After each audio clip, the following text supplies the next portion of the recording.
Et en fait j'étais tellement énervée quand j'ai terminé ce livre que j'ai laissé une review sur Goodreads, chose que je ne fais quasiment jamais.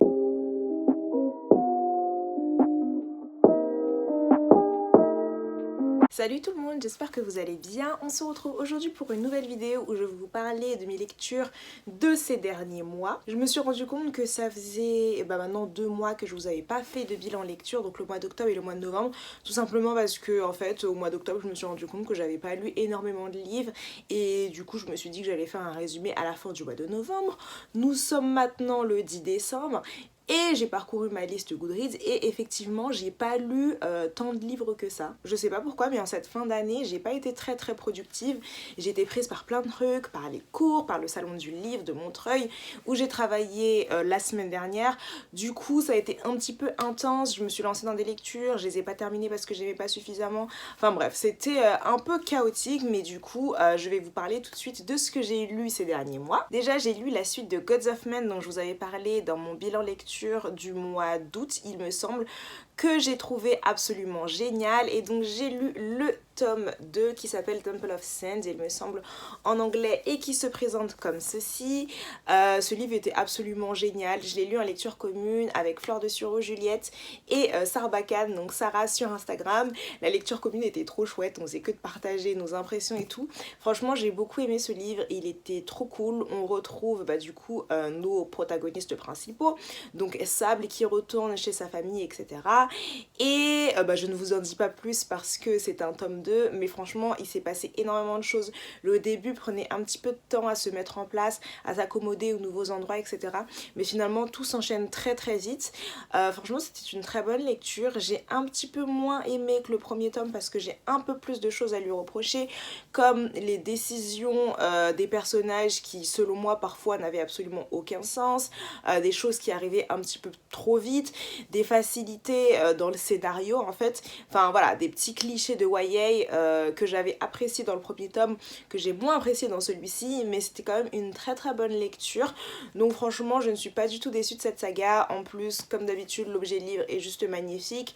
Au début du livre, étant donné qu'il y a eu un certain temps entre l'apparition du premier et du deuxième, on a un récapitulatif de ce qui se passe dans le premier, donc franchement chief kiss. Et j'ai vraiment très hâte que la suite paraisse. Le tome 3 n'est pas encore sorti aux États-Unis, mais il me semble que ça ne saurait tarder parce que je suis l'autrice sur Instagram et il me semble qu'elle vient de terminer le tome 3, donc je pense qu'il va paraître peut-être en 2022 aux États-Unis et par la suite on aura la traduction de Sheriff K. Mais franchement une très bonne lecture. J'aime beaucoup cette trilogie puisque ce sera une trilogie. J'ai beaucoup aimé les deux premiers tomes et je comprends pas pourquoi est-ce qu'on n'en parle pas plus sur les réseaux sociaux, mais là je pense que les gens commencent à en parler un petit peu plus de Gods of Men parce que je le vois de plus en plus passer, donc ça veut dire que la propagande est en marche et que ça a bien marché. Ensuite à la fin du mois d'octobre on a eu un petit remake du challenge des terreurs qui avait eu lieu en mai si je ne me trompe pas. Là c'était sur une semaine, donc une semaine très intense où on a reconstitué les équipes, il y avait toujours les mêmes chefs d'équipe et donc comme d'habitude le but c'était de lire autant de livres possible en suivant plus de recommandations sur une semaine. Et étant donné qu'au premier challenge j'avais pas été, mais alors pas du tout performante, je pense que j'avais vraiment pas compris le but du challenge, enfin, la meuf n'avait rien compris concrètement, voilà. Donc là Fanny m'a chauffé pour que je participe et j'ai vraiment été à fond, j'ai lu autant de livres que je pouvais. J'ai jamais lu autant de nouvelles sur Harry Potter de toute ma vie, je savais même pas qu'elles existaient, mais vu que c'était dans les recommandations ça rajoutait des points. J'ai lu en VO, etc. Donc j'ai lu pas mal de livres. Je vais pas vous parler de tout dans cette update lecture parce que même moi je ne m'en rappelle plus, enfin à force de les lire aussi vite il est dur de se rappeler de tout. Mais les deux plus marquants étant Thornhill qui est un livre graphique qui était une recommandation de Juliette je crois et qui parle d'une fille en fait. En fait c'est un livre assez particulier qui aborde le thème du harcèlement et on est sur 2 timelines, donc on suit une petite fille qui est placée en orphelinat, enfin dans un établissement du moins parce que elle n'a pas de parents, qui se fait harceler par une fille dans l'orphelinat, et de l'autre côté on est sur la timeline actuelle où on suit une petite fille qui est emménagée à côté de cet orphelinat qui maintenant est abandonné et qui va découvrir peu à peu des trucs sur cet endroit. C'est extrêmement flippant, alors, franchement ça correspondait tout à fait à l'atmosphère de Halloween, octobre, tout ce que vous vouliez. Je sais toujours pas comment est-ce que je me sens vis-à-vis de cette lecture. Moi personnellement elle m'a mis mal, enfin j'étais pas dans un excellent mood après l'avoir terminé, mais vu les thèmes qui étaient abordés c'est normal. Mais voilà, c'était particulier. Mais ça se lisait vite et ça rapportait des points pour le challenge, sinon je pense que je ne l'aurais absolument jamais lu. J'ai également lu toujours une recommandation qui était Frankenstein de Mary Shelley. Pour le coup là ça me correspondait totalement parce que je voulais lire ce livre, enfin il était dans ma pile à lire depuis des années donc j'ai pu m'en débarrasser. Alors malheureusement je n'ai pas vraiment accroché avec l'histoire, enfin j'ai eu un petit peu de mal, je trouvais que c'était pas très engageant, qu'on avait énormément de descriptions, de discours indirects, des discours sur des pages et des pages et des pages. Je vais pas vous donner le résumé de Frankenstein parce que je pense que vous connaissez tous, mais c'était pas une très très bonne lecture. Enfin, c'est pas un classique que j'ai aimé. J'ai été contente de le lire parce que c'était une expérience que j'avais envie de faire, mais voilà, ça m'a laissé un petit peu sur ma faim et un petit peu déçue quoi. Heureusement, il était court et encore une fois, il rapportait des points pour le challenge. Donc au moins, ça m'a pas pris trop de temps. C'était calé, emballé dans le plat. Mais bon voilà, c'était pas une lecture mémorable on va dire. Ensuite j'ai lu The Atlas Six de Octavie Blake, qui est un livre qui était mais alors absolument plébiscité partout sur TikTok. Je le voyais passer absolument partout, tout le monde disait qu'il était absolument génial, que c'était leur lecture préférée de 2021 et vu que c'était un livre auto-édité et que ce n'était pas du YA, je me suis dit pourquoi pas, ça a l'air pas mal. Et donc The Atlas Six, c'est l'histoire de 6 individus donc dans un monde de fantasy mais qui est très proche d'une autre, qui ont tous des habilités magiques. En fait on va avoir une télépathe, des personnes qui peuvent manipuler la matière, des personnes qui peuvent voir à travers les illusions, des personnes qui peuvent fabriquer les illusions, enfin bref voilà. Et donc tous les 6 ils sont extrêmement talentueux et ils vont être recrutés par cet organisme qui s'appelle... je ne sais plus comment elle s'appelle, mais par cet organisme très très prestigieux qui recrute des personnes comme elle. Et donc ils vont être un petit peu mis en compétition les uns contre les autres, mais d'un autre côté ils vont devoir travailler ensemble, apprendre à travailler ensemble parce qu'ils ont des caractères quand même très très différents. Et ultimement à la fin, il y en a un qui doit mourir en fait, les 6 ne peuvent pas gagner. Alors, comment vous dire, je reviendrai là-dessus plus en détail je pense dans ma vidéo de la semaine prochaine, mais ce livre était un cauchemar pour moi. Quand je l'ai commencé je me suis dit bon ça va pas être un coup de cœur mais ça peut quand même être une très très bonne lecture parce que le début était très très prometteur et en fait je pense que c'est ce qui m'énerve le plus, c'est que le concept même de ce livre est extrêmement prometteur mais que le livre ne tient pas ses promesses et n'exploite pas pleinement son potentiel, ce qui est très très dommage. Donc franchement peut-être à partir de la page 75, et c'est un livre qui doit faire 380 pages, je me suis ennuyée, mais alors ennuyée comme un rat mort. J'arrivais à accrocher absolument aucun des personnages, enfin il y en avait une que je trouvais beaucoup moins agaçante que les autres, alors que normalement ça aurait dû être la plus agaçante. Mais les personnages, je les trouvais tous imbuvables, ils étaient hautains, prétentieux. Je voyais très bien la vibe que l'auteur voulait leur donner, un peu edgy, personnage gris, etc. Mais juste là, c'était juste pas possible. Que ce soit les personnages ou le style d'écriture, c'était juste prétentieux. Ça voulait de se donner un style qu'ils n'avaient pas forcément. Voilà, concrètement ça a été une torture. En plus les conditions de lecture n'ont pas aidé, voilà, n'étaient pas favorables. En fait je me suis rendu compte que même avec le recul, quand je lisais tranquillement le soir dans mon lit avec un thé, j'étais quand même énervée. Et en fait j'étais tellement énervée quand j'ai terminé ce livre que j'ai laissé une revue sur Goodreads, chose que je ne fais quasiment jamais. Mais voilà, ce n'était absolument pas une bonne lecture. J'étais très très déçue parce que je m'attendais à trop aimer. En plus j'étais très heureuse pour l'auteur parce que son livre a tellement explosé que du coup elle s'est fait éditer par une maison d'édition. Donc j'avais un des derniers exemplaires en auto-édition, mais je l'ai revendu parce que voilà, juste le voir ça me donnait de l'urticaire. Donc voilà, c'est pas forcément une lecture que je recommande, pas du tout même. Mais en fait ce qui est drôle, c'est que je comprends pourquoi est-ce que les gens ont pu aimer ce livre, alors que moi concrètement il contient quasiment tout ce que je n'aime pas. Mais en fait les raisons pour lesquelles je n'aime pas le livre sont également les raisons pour lesquelles les personnes qui ont aimé le livre l'ont autant aimé. Ce que j'arrive à comprendre en fait, parce que comme je vous l'ai dit, je comprends ce que l'autrice a voulu faire, mais moi ça n'a absolument pas marché avec moi. Donc voilà, ça a été vraiment un miss cette lecture. Puis j'ai lu Lex Age de Lyndall Clipstone et ça c'est la version All Crate qui est très très sympa comme vous pouvez le voir, c'est une couverture exclusive et tout. Un très bel objet livre, c'est le livre que j'ai reçu dans ma box du mois de septembre si je ne me trompe pas et donc c'est une fantasy bien évidemment puisque All Crate ne fait que ça. C'est une fantasy YA qui parle d'une fille qui est le personnage principal qui s'appelle Violetta qui a toujours vécu avec son frère et son frère il a d'étranges pouvoirs magiques, des pouvoirs assez dark en fait, assez sombres qu'il faut cacher et en fait un jour elle va se retrouver avec son frère au château du seigneur qui préside, enfin qui est le seigneur des avirons quoi, après la dîme parce qu'il va se rendre compte que son frère a ce pouvoir là et en fait cette personne, ce seigneur en question a une très très mauvaise réputation, enfin il a une réputation de monstre à travers le village, mais ils vont être forcés d'aller habiter avec lui et en fait alors qu'elle va habiter avec lui et découvrir le château qui a une ambiance extrêmement glauque, pardon, et un peu gloomy, elle va découvrir qu'en fait il est pas vraiment ce qu'elle pensait qu'il était et que elle va devoir aider son frère et aider Rohan qui est le seigneur donc à faire quelque chose contre cette corruption, contre ce Lord Under qui est un peu le diable dans cet univers là quoi, qui en fait sévit sous le lac qui est en face du château. C'est un petit peu confus mais parce que j'ai tout qui me vient en anglais vu que je l'ai lu en anglais. Bref, ce seigneur qui est sous les environs du château, etc. Et à cause de qui, ou du moins de ce qu'elle croit, se développe une corruption qui risque de tout détruire sur son passage et donc ils vont devoir trouver une solution pour mettre fin à cette corruption. Alors si j'ai bien compris, ce livre est un peu une réécriture de Dracula, enfin moi du moins je crois que c'est ce que j'avais vu et c'est un petit peu les vibes que j'ai eu de la fille qui arrive dans le château avec le mec hyper mystérieux etc. Vous vous en doutez, il va avoir une petite romance et tout.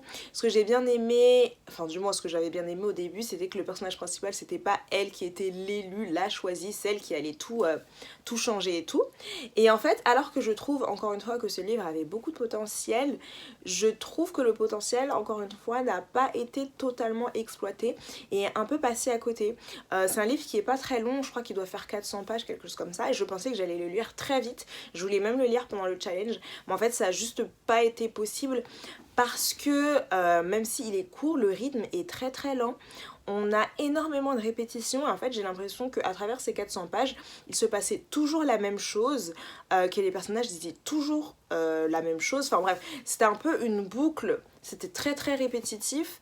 Il n'y a que la fin que j'ai trouvé totalement inattendue, je m'attendais pas du tout à ça, donc je me dis est-ce que le tome 2 ce sera un peu une réécriture Hadès, Perséphone, je sais pas trop, mais c'est vraiment la fin qui m'a fait ne pas revendre le livre du coup et qui me dit que peut-être si je lis le tome 2 je pourrais apprécier le tome 2. Donc voilà, je sais pas encore quand le tome 2 va sortir, mais ça reste un énorme peut-être en fait parce que voilà, c'était pas du tout une lecture captivante, encore une fois pas une lecture mémorable, mais qui pourtant avait pas mal de potentiel. Ensuite j'ai eu le grand privilège de recevoir un service presse Nos Jours Brûlés de Laurent Safou qui m'a été envoyé par Albin Michel Jeunesse. Franchement j'avais trop hâte de lire ce livre parce que j'ai vu la propagande que Elodie Aude, la bouquetière, n'arrêtait pas d'en faire et j'arrêtais pas de le voir passer sur Twitter et en fait j'avais trop peur parce que je savais que j'allais le lire et que je voulais le lire parce que bah voilà, dans Nos Jours Brûlés c'est quand même la première héroïne noire de young adult, donc bien évidemment que j'allais le lire, en plus c'est de la fantasy et tout, inspiré de mythes africains donc évidemment, mais voilà j'avais trop peur en fait de pas aimer et de me dire purée mais est-ce que je vais passer à côté de la hype parce que moi et mes goûts hyper chiants, un peu difficiles et tout, imaginez j'accroche pas. Et bah pas du tout, il était trop bien. Là je peux pas vous le montrer parce que je l'ai prêté à une fille de ma classe qui avait besoin de le lire, mais il était trop chouette, en plus la couverture elle est magnifique. Mais du coup pour le résumer, Nos Jours Brûlés, en fait c'est un monde un peu post-apocalyptique slash de fantasy où le soleil a disparu, en fait il n'y a plus de soleil depuis une vingtaine d'années je crois, et du coup les humains ils ont dû commencer à s'accommoder et à vivre une vie qui est sans soleil, ce qui est extrêmement compliqué parce que Du coup, la faune et la flore ont complètement changé, la manière de vivre a complètement changé, les prix ont flambé, etc. Bref, voilà, c'est un peu chaotique, quoi. Et donc, on suit l'histoire de Elikia qui a 20 ans et qui, elle, est née pendant la Grande Nuit, donc qui n'a jamais connu le soleil. Et en fait, elle va voyager avec sa mère à travers l'Afrique parce que sa mère a pour rêve de ramener le soleil, en fait. Elle pense avoir des pistes sur pourquoi le soleil a disparu et elle pense que peut-être elle pourrait ramener le soleil parce qu'elle voudrait une vie pour sa fille du moins où elle pourrait expérimenter une vie avec le soleil quoi. Ce que je trouve très très beau. Et du coup on va suivre cette aventure d'Elikia à travers l'Afrique, à travers la Caraïbe, les Antilles et tout, où justement elle va mener cette quête, où elle va apprendre plein de choses sur elle-même, sur le passé et tout, et c'est vraiment une très très belle histoire qui s'inspire de la mythologie et du folklore africain, antillais et tout, et franchement on voit vraiment que l'autrice elle a fait ses recherches. À la fin on a même un glossaire et tout pour nous décrire toutes les créatures surnaturelles qui interviennent dans l'histoire, les esprits et tout, les dieux primaux, secondaires, etc. C'est hyper intéressant et franchement ça m'a trop fait plaisir parce que moi c'est des sujets qui m'intéressent beaucoup mais je ne sais absolument pas où chercher, où me renseigner et c'est vrai que même quand on essaye spontanément comme ça, c'est un peu compliqué en fait d'obtenir des sources, du moins des sources écrites et du coup on voit vraiment que l'autrice elle s'est démenée etc. et elle le dit à la fin, ce que j'ai trouvé absolument génial concrètement et même l'histoire était trop bien en fait, c'était très bien écrit, très fluide, on avait des explications mais sans que ça tombe dans le infodump etc. Enfin bref, c'était trop bien, la fin est juste dingue, j'ai hâte de découvrir le tome 2 mais vraiment ça fait clairement partie c'est une de mes meilleures lectures de cette année, hein, Nos jours brûlés, franchement j'ai trop hâte de découvrir la suite. Et enfin le dernier livre que j'ai lu, et je ne pensais pas que c'était le dernier livre que j'ai lu, mais c'est le dernier livre que j'ai lu parce que j'arrête pas de commencer des livres et de ne pas les terminer, mais c'était Darius le Grand ne va pas bien, que j'ai d'ailleurs dans ma bibliothèque, je vous le montre. Darius le Grand ne va pas bien de Adib Khorram qui m'a encore une fois été envoyé en service presse par Young Novels, donc merci beaucoup à Delphine si elle passe par ici. Ce livre aussi je l'avais énormément vu passer sur Twitter et tout le monde en parlait et en disant énormément de bien. Young Novels c'était une maison d'édition que je ne connaissais pas avant cette année, en fait je connaissais pas du tout, en même temps c'est une toute nouvelle maison d'édition mais je connaissais pas du tout et après avoir lu Darius le Grand ne va pas bien ça me donne encore plus envie de découvrir les autres romans de la maison d'édition.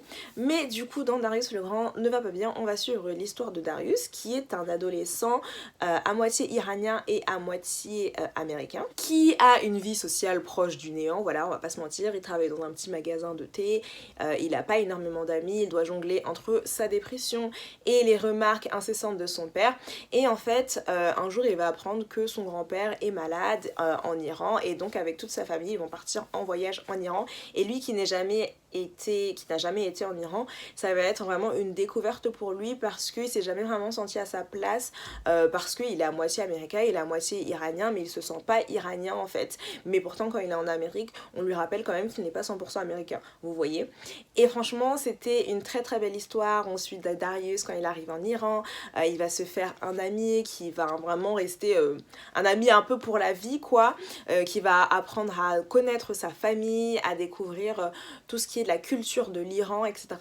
Et c'était une très bonne lecture, j'avais un petit peu peur parce que j'avais vu passer un avis assez mitigé juste avant mais finalement là aussi je l'ai lu très rapidement et je pense que c'est parce que à force de lire autant de fantasy, je n'ai plus l'habitude de lire de contemporain et quand je lis du contemporain et qu'il n'y a pas tout le world building etc à assimiler, j'arrive à lire beaucoup plus vite, donc peut-être qui sait qu'en 2022 je lirai plus de contemporain. Mais j'ai beaucoup aimé ce roman, l'écriture était juste trop drôle, on sentait le sarcasme et le cynisme du coup de l'auteur mais à travers le personnage de Darius. Mais ce que j'ai beaucoup aimé c'est que ce livre aborde le sujet de la dépression chronique parce que c'est pas un sujet que j'ai vu beaucoup passer, pas du tout même passer. La plupart du temps quand on suit des personnages qui font une dépression, ils font une dépression suite à un événement déclencheur, alors que là le personnage de Darius il nous explique que en fait quand on lui pose la question pourquoi est-ce qu'il est en dépression, il se sent un peu mal parce qu'il sait pas quoi répondre, il n'y a pas de raison pour laquelle il est en dépression, c'est juste comme ça, enfin c'est génétique, son père aussi Son père aussi, il est maniaco-dépressif et du coup il est juste en mode bah il y a rien, il n'y a pas de raison spécifique, c'est juste que je suis comme ça, mon cerveau ne fonctionne pas comme les autres, il n'émet pas suffisamment des sérotonines ni de dopamine, donc voilà, je dois prendre des cachets, etc. Et du coup j'ai trouvé ça très bien parce que je pense que ça peut parler à énormément de personnes, moi en tout cas ça m'a beaucoup parlé, et la manière dont ça a été abordé, enfin j'ai trouvé que c'était très très bien maîtrisé.